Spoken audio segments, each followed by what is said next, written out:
agora no sábado passado. É uma ação de investigação judicial eleitoral. Ela hoje é considerada a ação mais importante que a Justiça Eleitoral tem.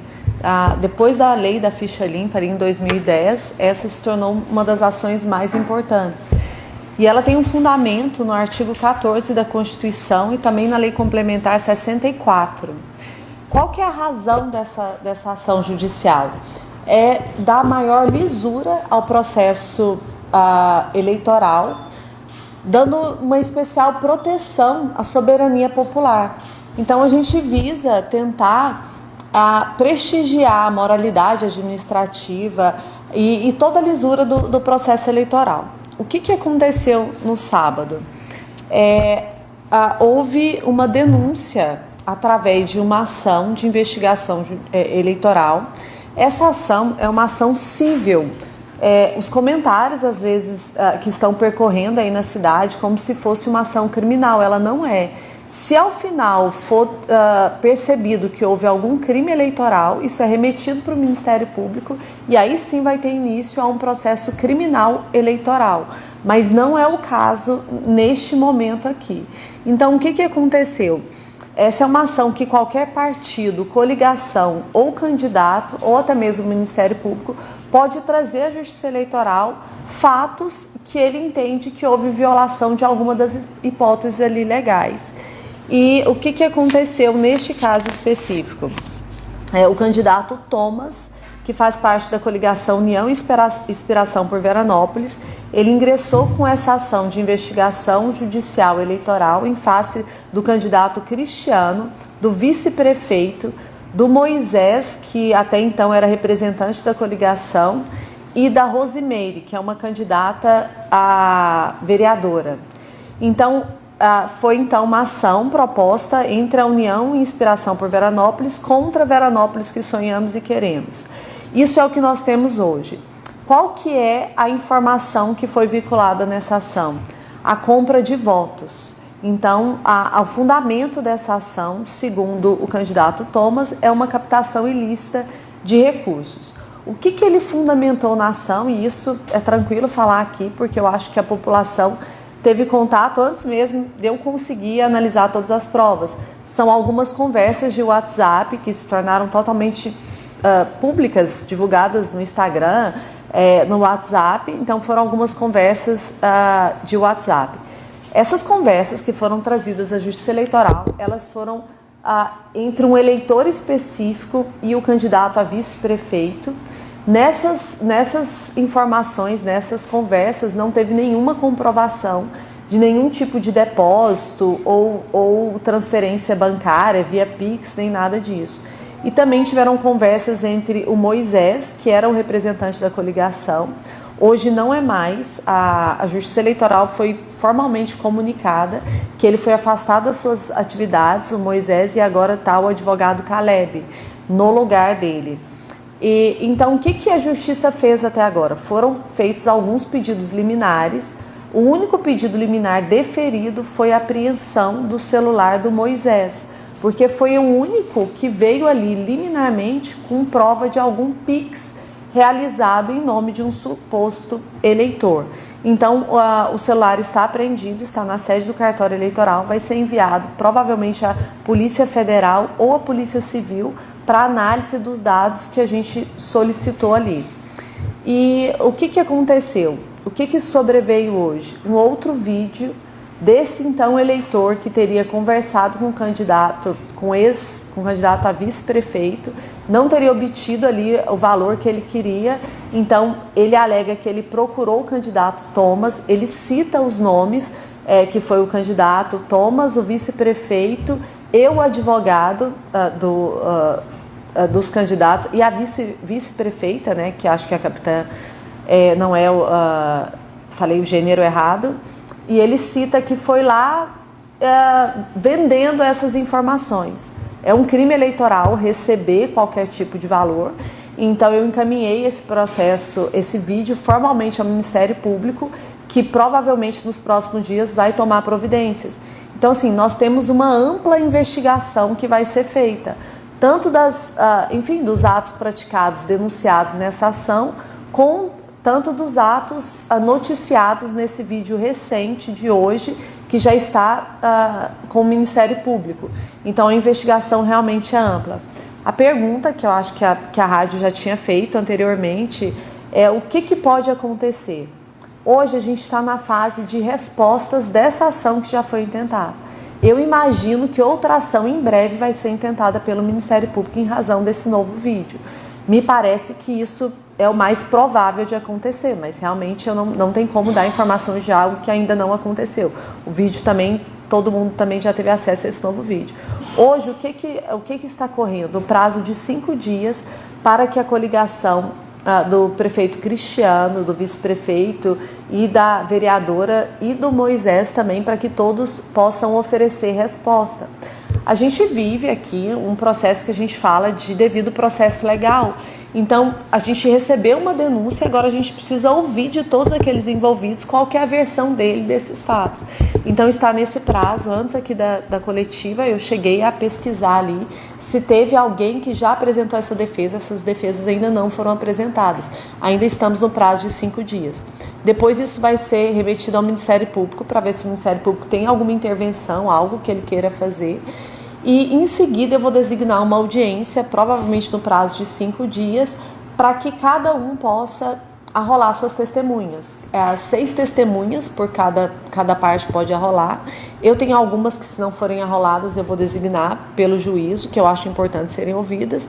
A partir disso, a gente vai abrir o prazo de 3 dias para memoriais, que é alegações finais das partes, e em seguida vem para a sentença. Essa outra ação não posso dizer, porque ela ainda não foi intentada. O que acontece? O que eu quero falar para os eleitores? O que muda para a eleição de domingo? Nada. As 2 chapas vão estar concorrendo, vão estar ali disponíveis e cada eleitor vai poder escolher livremente aquela que bem entender. Então, para a eleição agora de domingo não muda absolutamente nada, porque a gente não tem tempo hábil para investigar essas acusações que foram feitas e essas novas acusações que foram feitas, publicadas na data de hoje. Então, a eleição vai acontecer normalmente com todos os candidatos ali habilitados e hábeis a poder receber o voto popular. Depois, aqui não há uma acusação direta ao prefeito. Tem uma acusação ao vice-prefeito. Como a chapa é única, não tem como se segregar, falar, não, prefeito é válido, qualquer condenação, qualquer prejuízo que tiver em face do vice-prefeito, o prefeito vai ser automaticamente sancionado também. E a mesma coisa nessas novas investigações. Se tiver algo contra o prefeito Thomas ou só contra a capitã, acaba envolvendo toda a chapa. Então, assim, tudo que se surge contra um vice-prefeito, o prefeito está automaticamente incluído. A mesma coisa contra um prefeito, um candidato a prefeito, o vice-prefeito está automaticamente incluído, porque aqui a gente não tem candidaturas avulsas de prefeito e vice-prefeito. Se vota na chapa ali e se elege os 2. Então, hoje, a gente não tem o que vai acontecer. Seria leviano da minha parte tentar antecipar alguma coisa, porque ali eu não tenho todas as provas que eu preciso para formar uma convicção, mas isso vai ser feito o mais brevemente possível. Então é isso. Não sei se tem alguma pergunta. Vamos por ordem aqui. Caso seja anulada a chapa após a eleição lá, como fica? Tá. Haverá uma nova eleição? Sim, vamos dizer assim, vamos falar hipoteticamente. Em caso de procedência desse pedido, são 2 sanções possíveis. Ambas podem estar acumuladas ou não, que é a inelegibilidade de quem foi sancionado. Nessa inelegibilidade, o prefeito não vai entrar, o candidato a prefeito Cristiano não entra nessa sanção, porque ele não é parte em nenhuma dessas denúncias. Então, poderia ser a inelegibilidade tanto do Moisés, quanto da Rosemary, quanto do João Guilherme, por 8 anos. Então, isso seria a pena máxima em caso de procedência. E a cassação da chapa. Então, em havendo essa cassação, provavelmente vai ter recurso, vai para o tribunal. Só depois do trânsito em julgado que, se for procedente, for mantida, se tiver uma sentença de procedência, tiver um acórdão de procedência mantendo a sentença, enfim, ou a sentença de improcedência e o acórdão condenando, depois do trânsito em julgado, a gente faz novas eleições. Só que essas eleições elas podem ser diretas ou indiretas. Elas normalmente são diretas se vier nos próximos 3 anos, vamos dizer assim, porque pode demorar um recurso desse pelo tribunal. Se ela vier nos últimos 6 meses de mandato, então assim, o que vai acontecer? Quem ganhar vai assumir até o trânsito em julgado para ver se vai ter alguma mudança a ser feita. Se tiver alguma mudança, nos últimos 6 meses, aí não se realiza novas eleições. Aí ela é feita de uma forma indireta. Mas imagino eu que a Justiça Eleitoral não vai demorar 3 anos para julgar. Então, em caso de procedência, a gente teria outras eleições diretas, como essa que a gente está fazendo aqui. O Moisés, ele é uma figura legítima para figurar nesse processo, tendo em vista que ele não é candidato? Como é que é essa questão que envolve ele, sendo que ele era assessor da chapa? A legitimidade, ela, na parte ativa que a gente fala, no polo ativo, no polo de quem pode propor essa ação, ela é limitada à coligação. Só para dar um exemplo assim, um pouco mais técnico, um partido político não pode propor essa ação quando ele faz parte de uma coligação. Então, aqui no caso a gente não tem um partido único, a gente tem 2 coligações. Então, somente a coligação pode ingressar com essa ação, ou o candidato ou o Ministério Público. No polo passivo, além do candidato, pode ter também um agente que exerceu essa atividade, que é o caso do Moisés. Então, ele é parte legítima a figurar no polo passivo dessa ação, sim. De qualquer forma, meritíssima, permite, a eleição já acontece com essa possibilidade, né? Quer dizer, independente do resultado, vai haver alguma coisa posterior a isso. Sim, com certeza, é humanamente impossível, assim, pelos prazos, julgar essa ação até sexta-feira, então é impossível a população ter uma prévia do que vai ser.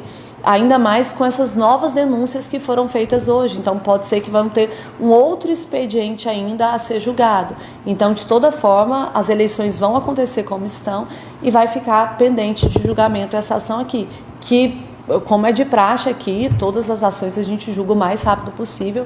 Com essa vai ser prioridade absoluta. Só que a gente tem o prazo legal de resposta, de arrolar testemunhas, enfim.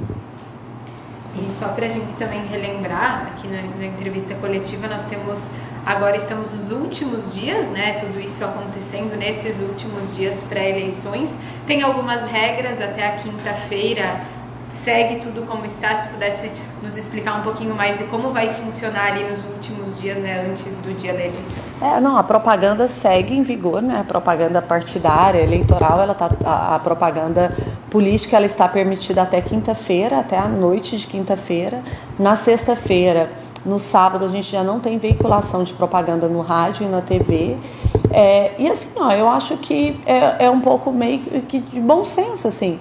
O eleitor pode manifestar a sua preferência, o seu partido, o seu candidato, sem nenhum problema. Manifestações individuais nesse período são permitidas, inclusive no dia da votação. O eleitor pode ir com um adesivo, que hoje é o mais comum, esse adesivo em forma de bola, com o número ali do candidato. É permitido que o eleitor vá até as urnas com isso, não tem problema nenhum. O que não é permitido é aglomerações de pessoas tentando influenciar os eleitores que chegam numa sessão eleitoral.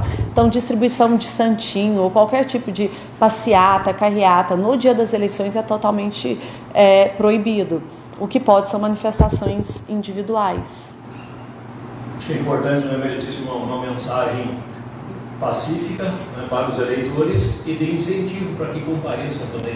Né? Assim, só para falar que não é uma situação, vou dizer assim, que a Justiça Eleitoral não enfrenta corriqueiramente. Então, assim, a gente tem essas ações no estado inteiro. Eu não tenho um número aqui, estatística, mas a gente tem várias ações dessas propostas. Então, assim, é algo comum de acontecer na Justiça Eleitoral. E o que a Justiça Eleitoral preza é pela lisura realmente do pleito. Então, somente vai ter um mandato total aquele candidato que realmente não tiver nenhum problema com a justiça eleitoral. Então a gente vai investigar, vai levar tudo a fundo assim para tentar dar o resultado o quanto antes para a população. Mas para a eleição agora não muda nada. Cada um tem que ir com a sua convicção do que achar certo e expor. E assim, foi muito triste esse episódio, porque o eleitor, ele se declarou hoje que ele ficou pedindo, ele estava ali o tempo inteiro, enfim. Então o eleitor parece que tentou se utilizar das duas coligações ali para ter algum benefício econômico. E essa conduta também vai ser avaliada pela Justiça Eleitoral.